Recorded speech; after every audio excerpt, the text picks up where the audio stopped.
All right, guys. Last video, we talked about these four kingdoms that were identified when Daniel was interpreting Nebuchadnezzar's dream. We've got the head of gold, which is Nebuchadnezzar, which is the Babylonian kingdom. We've got another kingdom rising after Babylon. It says it's inferior to Babylon. And then it says another third kingdom of brass. So there's three kingdoms.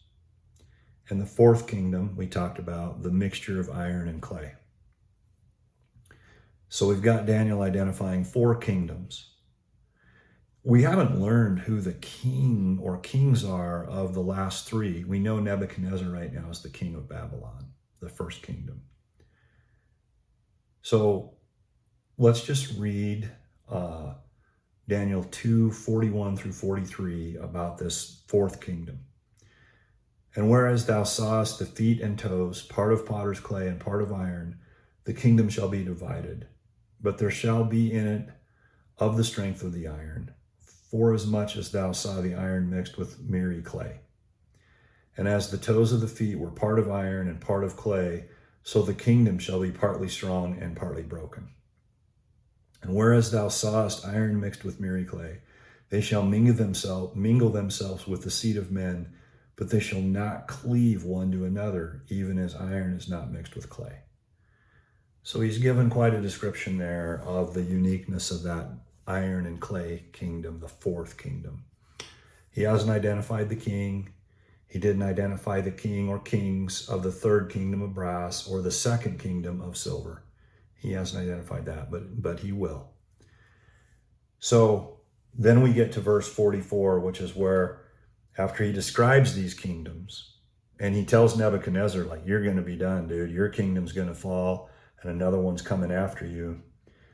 And then he says, and in the days of these kings, so he's referring to those four different kingdoms, shall the God of heaven set up a kingdom which shall never be destroyed, and the kingdom shall not be left to other people, but it shall break in pieces and consume all these kingdoms, and it shall stand forever. Then he reiterates to Nebuchadnezzar in verse 45, for as much as thou sawest that the stone cut out of the mountain without hands, and that it brake in pieces everything, all those other metals and clay it broke up, the great God hath made known to the king what shall come to pass hereafter. So he's saying the one true living God made it known to the king Nebuchadnezzar, this is what's going to happen. And the dream is certain and the interpretation thereof sure. So Daniel's like, this is the facts, dude. This is what's going to happen. And the next four verses to wrap up chapter 2 was Nebuchadnezzar he's like, oh, wow. And he goes on about how great Daniel is and how great Daniel's God is and all these things. So this is a paramount chapter. Now, this gets recapitulated in Daniel chapter 7, and we're going to use that to help us keep interpreting the details and dive into these. Really, we only have three kingdoms to figure out, right? We know the first one. We know the head of gold is the Babylonian Empire, the Babylonian kingdom. Nebuchadnezzar is currently the king. He doesn't stay as the king, but his son takes over, but not for long. All right. We will jump into further defining who are these kings and what are their days. We've got one defined. We got three to go.